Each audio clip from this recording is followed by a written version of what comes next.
सबसे पहले नजर डालते हैं अब तक की बुलेटिन। जी बिल्कुल, FIA साइबर क्राइम विंग की विहाड़ी में बड़ी कार्रवाई। जी बिल्कुल, कार्रवाई के दौरान गवर्नमेंट स्कूल विहाड़ी के प्रिंसिपल शफीक को सरकारी खतून टीचर को हरासा करने और उसकी काबिल एतराज़ तस्वीर शेयर करने पर गिरफ्तार किया गया। मुलज़म मुबीना तौर पर 1 साल से उसे हरासा कर रहा है।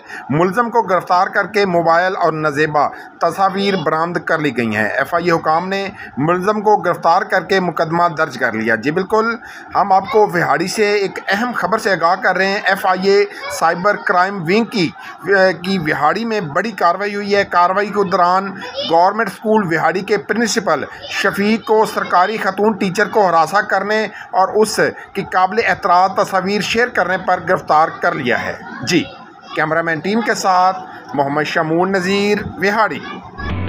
सर्दियों में नज़ला और जुकाम बनते हैं कई बीमारियों का सबब। डेटॉल सोप के रोजाना इस्तेमाल से सर्दियों में बच्चों को बीमारी से शील्ड करना है आसान। इसका जर्म डिफेंस प्रोटेक्ट करे 100 बीमारी फैलाने वाले जरासीम से और दे यकीनी हिफाजत।